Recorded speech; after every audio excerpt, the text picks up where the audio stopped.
กูใส่มือเขาก็มดเสียวันเทียนกล้วยหนึ่งเขาเลยครับความกูได้กูโคมันตีว่าที่ครับผมว่าตัวก็มันเป็นความมันออกเรื่องแบบเป็นเศร้าโหเป้าเศร้าโหเป้าเศร้าโหเป้า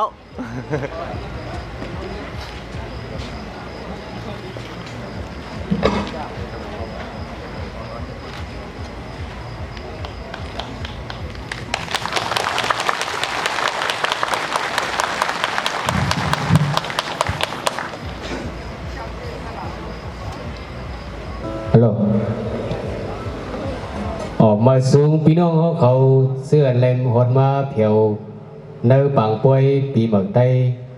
เอาขาคำขึ้นในดังสิ่งกะหอดังสุด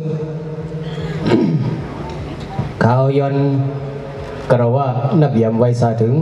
เสียเสาขาจงนาคงเสียวเล็กอีกบ้า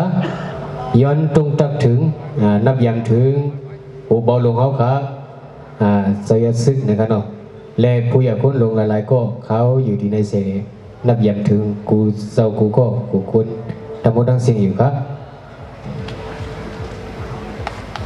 ก็มานั่งสุดในเขาดีเอาดังเพียงความอัน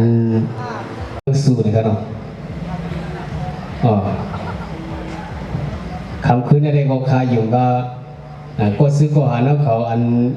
ลูกดังเมืองสู้ให้กับเฮ็ดซึมในเขาคาอยู่วัดดีป้าไว้กันนะทำได้กันเนาะ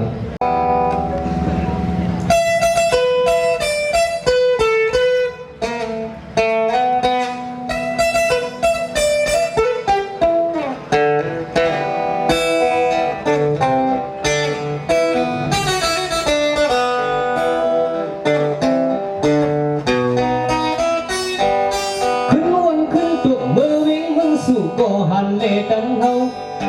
ยิบก็เราโลอึ้งอึ้งเยี่ยวก็โฮมห้องความฟังโจเตรียมถุดมือนี่ก็ดีมา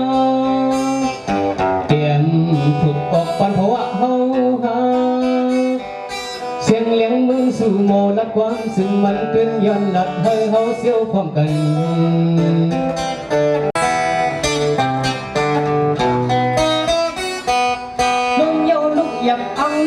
เลี้ยวสัมโกลมคือห้องย้ำนั่งสื่อหอมเฮียงลูกนั่งกูถึงขิงจุกลีลุกเพอถ้าขิงกลุ่มหอมฟันแห้งเปิดตูเสือก็หันหูเสือกันงานนอนวันนั่งหูกูเขาลืมพร้อมกัน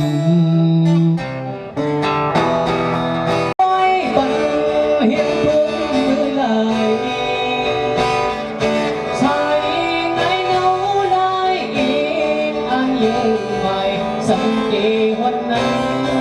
มองเปิดก็หันกว่าไปหัวเธอยังไม่ดูก่อนน้องเองเบื้องสู่มีเสียงเลี้ยงคิดจังขึ้นวนขึ้นส่วนน้องเองอันอ่างเอาเมืองไต้ก็ปล่อยซอยหักอยากลืมการทุ่มเมืองโอ้มายาปีปันเกินกัน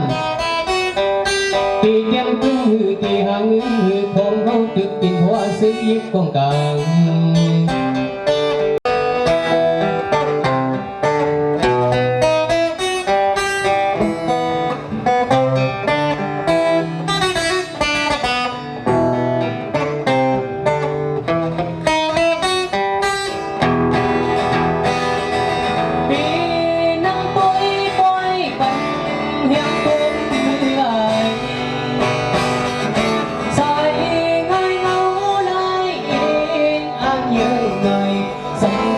ฮอดนั้นมองเปิดก็หันกว่าไปของเขาลืมไว้ดูก่อนน้องเอ็นเบื้องสู่มีเสียงเลี้ยงติดยังขึ้นวงคนส่งน้องเอ็นอ่างเอาเมืองไต้พบบ่อยซอยหักอยากเดินการทุ่มเมืองโอ้มาอย่าปีปันเกินกันตีเตียนปืนหือตีหางอื่นหือพงเขาติดติดหัวซึกยิบกองกลาง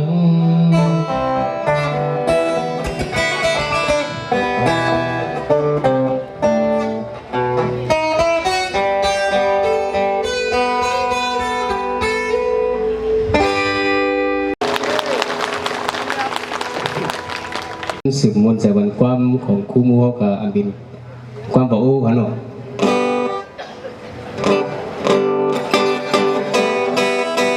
โยความมีกาสุนทรซาสักสีอาทูดีโพลีสองปิญญาเลย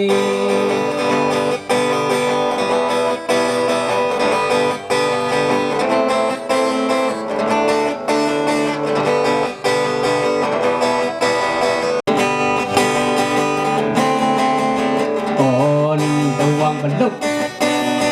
นี่ตาสิกตูไอยาโน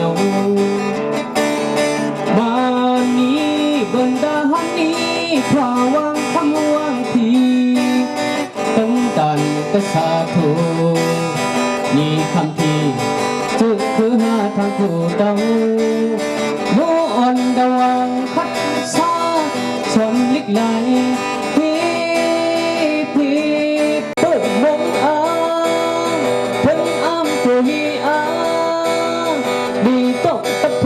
สนที่ว่าสิลิกไหลหันนี้เบิกเราตรูเลยว่าสิตายุกโยจึงคือนักลีโยพอดีกาสุนทรา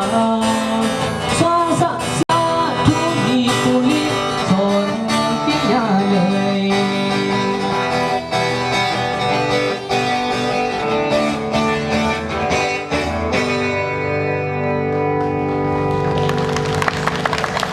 สั่งถึงก็อ่านดีเมืองสุสั่งถึงก็อ่านดีเมืองสุ ครูใส่หมูเขากับมวลเสือวันเทียนกล้วยหนึ่งเขาเลยกันเนาะ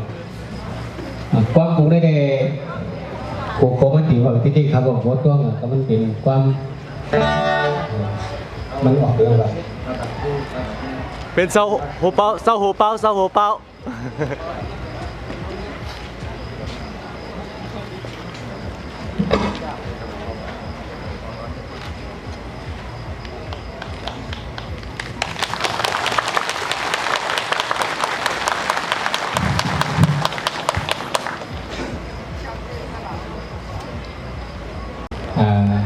ครูบอลบอกว่าที่นี่นี่ก็ต้องยี่สิบสองที่นี่กันเขาดีสืบมวลเสวันความอันเลยย้อนมาความมันของผู้ชายนั้นนั่นเองก็ต้องไว้สีความผมได้เอาไปเอาไหนเมื่อกี้พี่น้องขอย้อนมาเปลี่ยนนั่นเองครับพอดีมวลเสวันผมกำลังชุดนี่ก็ต้องพวกห้องบรรดาเนี่ยเขาเขาทั้งกูเลยถูกดีกูย้อนความมานั่นกันนะ